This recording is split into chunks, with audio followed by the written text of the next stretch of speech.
Have you ever been deep in the woods at 3 a.m. and heard a sound that made your heart stop?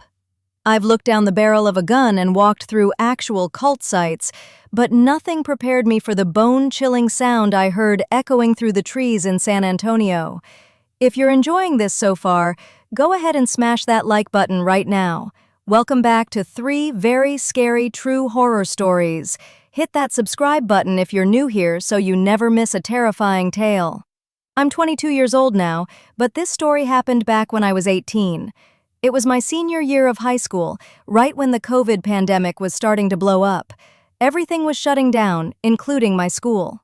Even though everyone was supposed to be staying home and following the quarantine rules, my group of friends and I were actually going out more than ever. Since all the normal businesses were closed, there wasn't much to do besides explore. I've always been obsessed with urban exploring or checking out haunted places. I still love doing it today. I'm not the type of person who gets spooked easily. I've had run-ins with aggressive homeless people, stumbled onto cults, and even had a gun pointed at me. But none of that compared to how weird and creepy this one night turned out to be. But here is the crazy part. I wasn't alone, and if it wasn't for the girl I was with, I'd probably think I had just imagined the whole thing. Around that time, I was starting to talk to a girl from one of my high school classes named Clarissa. We were still in that early, new relationship phase, but I somehow managed to talk her into going to a wooded natural park with me at 3 in the morning. It's called O.P. Schnabel Park in San Antonio. If you go there during the day, it's actually a really nice and scenic spot for a walk. But once the sun goes down, it can be a very dangerous place. The police usually have units patrolling the entrances at night just to keep people out. There's a dark history there, too. Back in 2016, a 24-year-old woman named Lauren Bump was brutally murdered and stabbed over 20 times in that park. Then, in 2021, a boy who was exploring those same woods ended up getting shot. Now, I know what you're thinking, but wait until you hear what happened next. Before we get deeper into the woods, hit subscribe and tap the bell so you don't miss the next one. Clarissa and I arrived at the park right around 3 a.m. It was absolutely pitch black and incredibly eerie. The trees there are so thick that they do a great job of blocking out any light from the moon. I have a rule when exploring. I don't like to use my flashlight. If you turn a light on, your eyes can't adjust to the darkness, and you can only see the small circle of light right in front of you. Plus, I didn't want to be seen from a distance, so I preferred to keep us in the dark. We had been walking the main trail for about 20 minutes, but I didn't plan on staying long. It was oddly quiet that night, and the vibe was just making me feel uneasy. Now, this is where it gets interesting, and honestly, pretty terrifying. I knew about a smaller trail that branched off the main road and looped back toward where I parked my truck.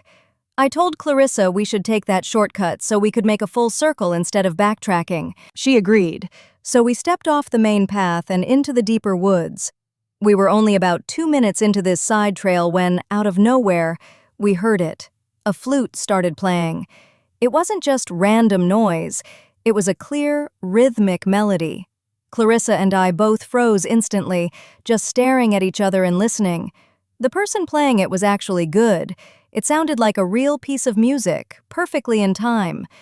But I didn't have time to think about how good it sounded. It was creepy as hell. As I mentioned, I don't scare easily, but about 15 seconds into this random flute solo, Clarissa started trembling in fear. She looked like she was on the verge of crying. I was mostly just trying to process what was happening, but then she started praying to God to save her and forgive her for her sins. That's when I realized how serious the situation really was. The weirdest part was that it was so hard to tell exactly where the music was coming from. It seemed like it was coming from the direction of the main trail we had just left, which was parallel to us with about 30 to 50 yards of thick woods in between. But as we stood there, the sound kept getting louder and louder. It felt like it was moving toward us, closing the gap until it sounded like the person playing the flute was standing right on top of us. Wait until you hear how we tried to escape, because things went from creepy to life-threatening in a heartbeat.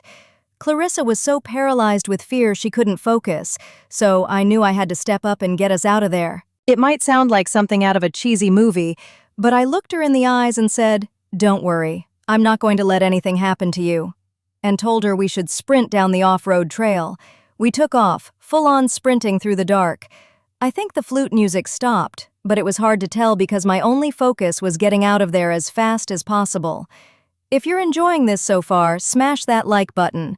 We only made it 30 feet when things took a turn for the worse. Out of nowhere, we heard violent rustling in the bushes. Leaves were crunching and twigs were snapping, and then something massive dashed across the trail right in front of us. Now, looking back, it could have been a deer or some other animal, but there was something so strange about it. I could literally feel the size of whatever was in front of us as it flew past. I don't know if it was the rush of wind or just a gut feeling, but it felt huge. But here's the crazy part. I never saw a shape or an outline of anything. Even weirder, I didn't hear it coming through the woods, and I didn't hear it running away into the trees afterward. It was just one sudden, explosive dash, and then silence. We panicked. We immediately whipped around and bolted back the other way, running until we reached the spot where we first heard the flute. And just like whoever was playing it had been waiting for us to return, the music started up again. It was loud and felt like it was standing right on top of us.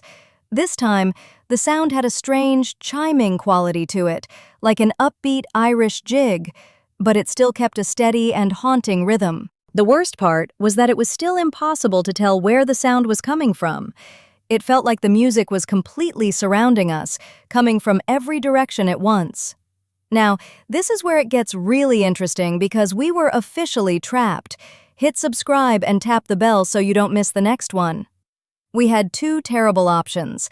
We could go back toward that off-road trail where that massive thing had just jumped out, or head back to the main trail where the flute player was. The off-road path was definitely scarier because it was pitch black, while the main trail was at least a paved cement path. I looked at Clarissa, who was still shaking in terror, and I told her, "Let's go. We're running down the main trail back to the truck." We didn't just run, we flew. Our adrenaline was pumping so hard that we turned a 20-minute walk into a 7-minute jog. Somewhere along the way, the flute noise finally stopped. But as we ran back, we passed a random porta-potty on the side of the trail. My heart nearly stopped because I was scared to death that someone might be hiding inside or standing on the other side of it. It seemed to be sitting right in line with where we had been earlier. Thankfully, I didn't see anyone or any signs of life. My truck was the only vehicle in the lot. We made it to the truck, and I sped away from there as fast as I could. The next day, I couldn't stop thinking about it. I told all my friends, and I spent hours scouring the internet to see if anyone else had ever come across something like this.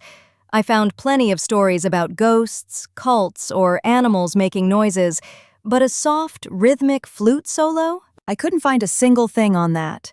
Maybe I just didn't look hard enough, but I tried to figure out every possible explanation for what we experienced. Which part of this would have surprised you most? Drop it in the comments and let me know. I was just trying to make sense of the impossible. There were some houses that eventually led into a neighborhood on the far edge of the woods, but those houses were at least a couple of miles away. We were pretty deep in the forest, so there's no way that sound could have traveled that far. I'm telling you, that flute was clear as day, and it was 3 in the morning. Obviously, I never found out who was playing it or what exactly dashed right in front of us. I'm actually getting chills just writing this story down. The more I think about it, the more it seems paranormal rather than something scary on a physical level. I don't know if it was a person, a ghost, a cult, or what. I'm really hoping someone might have a rational explanation for it. Either way, I never really went back to those woods at night. I still explore plenty of creepy places, but I've never come across anything like that ever again. Now, this is where it gets interesting because my life was about to get a lot more stressful.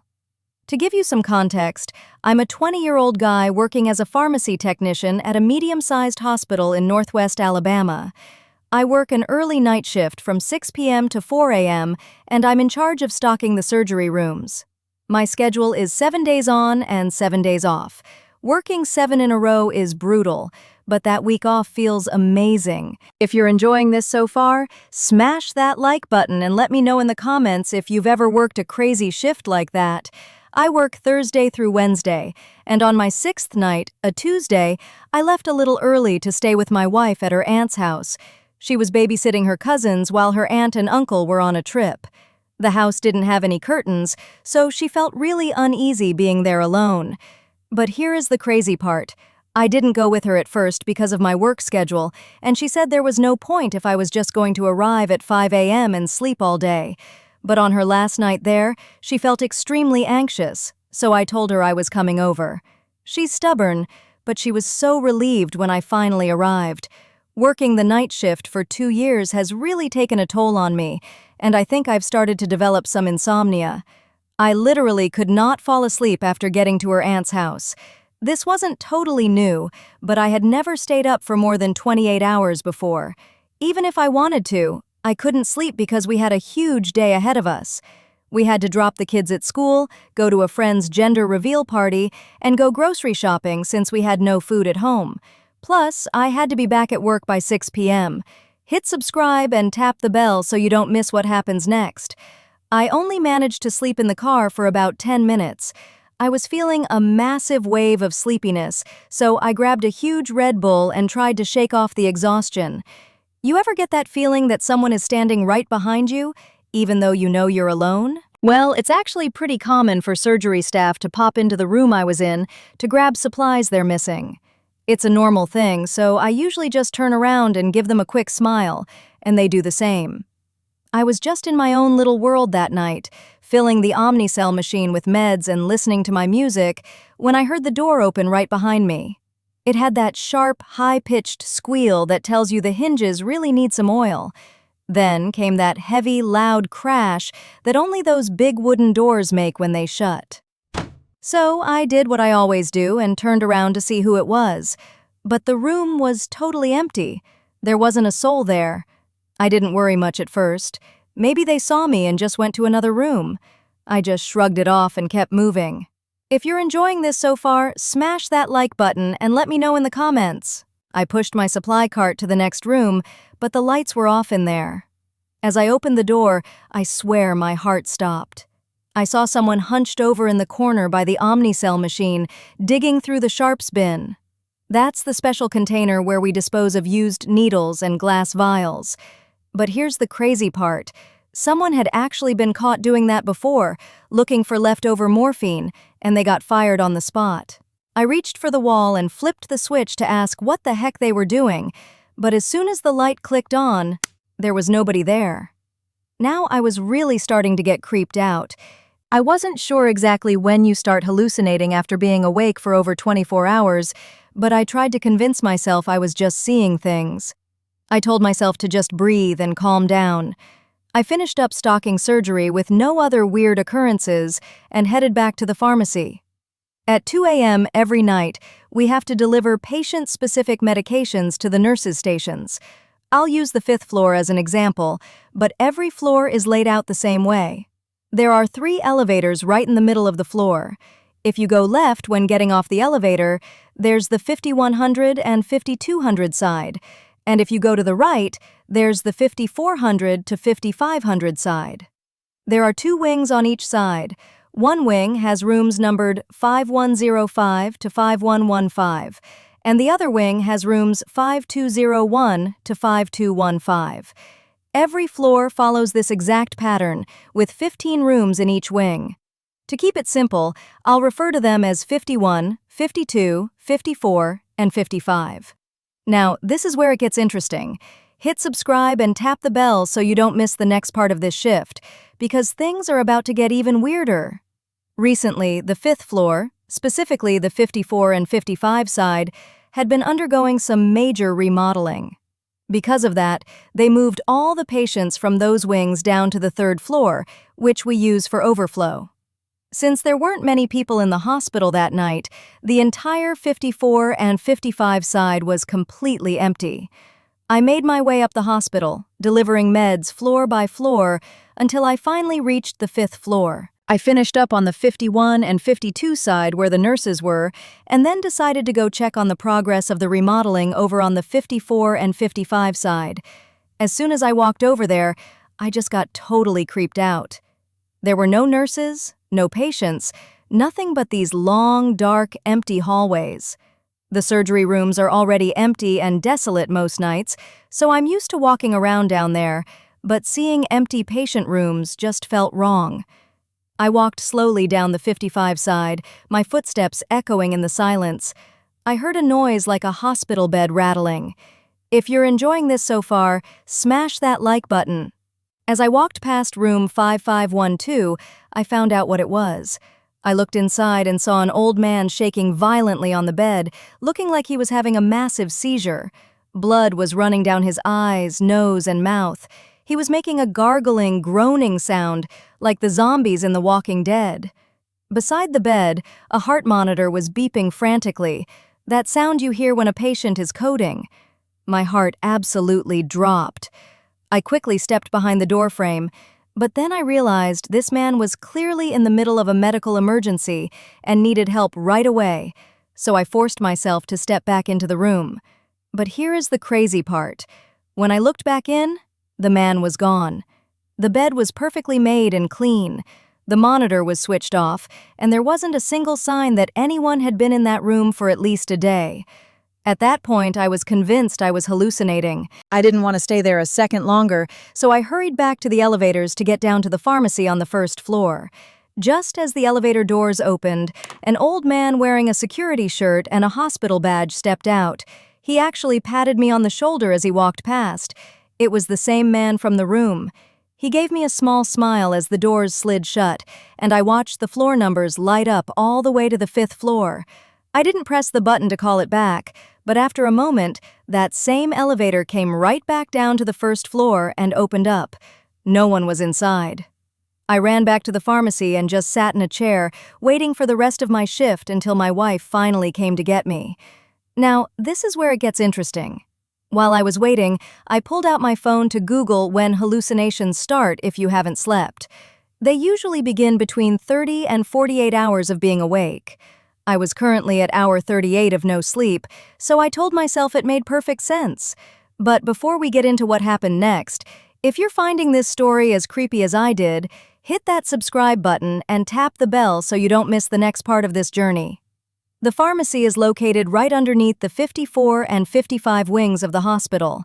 When I walk in, I can see the windows at the end of the halls on the upper floors. Sometimes, while I'm waiting for the elevator on that side, I'll just look out those windows to pass the time. As I was walking out to my wife's car that night, I looked back up at the 5th floor window one last time. My stomach turned when I saw that same old man standing there, staring down at me. I got a massive wave of chills as I climbed into the car and sped off, trying to shake the feeling that I was being watched. Imagine being in a house where no one can see your front door from the street. It sounds like a dream for privacy, until it becomes a total nightmare. If you've ever had a creepy feeling while home alone, smash that like button right now so I know I'm not the only one. The way our street curves actually provides us with an incredible amount of privacy. When we step outside of the house, there isn't a single neighboring house directly facing ours. There are only 8 houses total on our entire block, and if you go a bit further down, there's just a small wooded area. Last October, my boyfriend Mika was away in Vegas for a bachelor party. I was all alone from Thursday until Monday. On Friday night after work, I decided to have some of my girls over for a wine night. We were all hanging out in the living room, just relaxing and watching some scary movies, when suddenly, the doorbell rang. Now, this is where things started to get really weird. We all went completely silent and just stared at one another with the exact same look of fear on our faces. Having the doorbell ring late at night while you're in the middle of a horror movie feels like something that shouldn't be happening in real life. I tried to be sneaky and see if I could catch a glimpse of who was out there on the porch, but the angle of the window made it impossible to see anything. There's this tiny glass panel at the very top of the door, so I stood on my tiptoes to peek through it. I could see about 4 cars parked in the driveway, so whoever was out there had to know people were home. But when I looked, I didn't see anyone on the porch at all. I went back to my friends, and while we all agreed it was super strange, we just accepted that it was probably a very unfortunately timed prank, a classic ding-dong ditch. Make sure you hit subscribe and tap that bell icon so you don't miss the next part of this story. After everyone left, it was late enough that I went straight to bed and fell asleep almost immediately. But I was jolted awake less than an hour later by the doorbell ringing twice. I checked my phone, and it was about 1 a.m. There is absolutely no reason for anyone to be at your front door at that hour. I immediately called Mika. He picked up, but he sounded really drunk and was clearly in a very loud bar. He actually had to go into a bathroom just to be able to hear me. Once I told him what was happening, he told me to just stay in the bedroom and not open the door to anyone. He never once suggested calling the police, so I refrained from doing that for the time being. I ended the call and tried to stay calm so I could go back to sleep.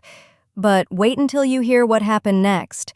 Just as my heart rate started to slow down and I began to relax, I heard a strange sound from outside.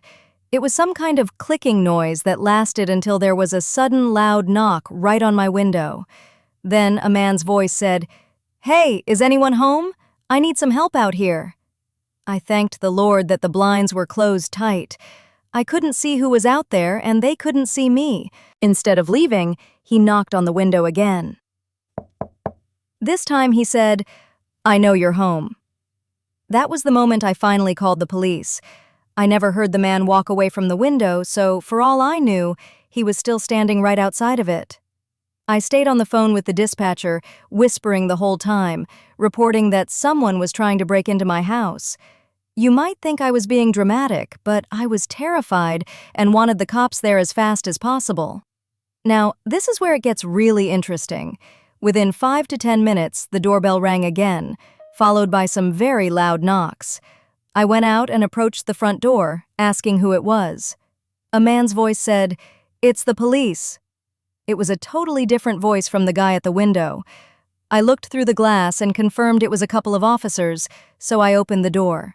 Right off the bat, the taller officer in the front walked right into my house without me even inviting him in. He said they were responding to my report of a disturbance, and I explained that there was a man lurking around the house, ringing the bell and knocking on my window. I don't want to make a huge part of this story about this one cop, but he was honestly the rudest man I'd ever met. It felt like he was on a total power trip. He was so demeaning towards me, telling me to shush and talking over me while I was just trying to explain what was going on. Which part of this would have scared you more? Drop a comment and let me know. The officer didn't seem to take a single word I said seriously, and his partner was even worse, just standing in the back like a total statue. The taller one kept grilling me for details I'd already told him I didn't have, like what the man looked like, even though I'd made it clear I never even saw his face.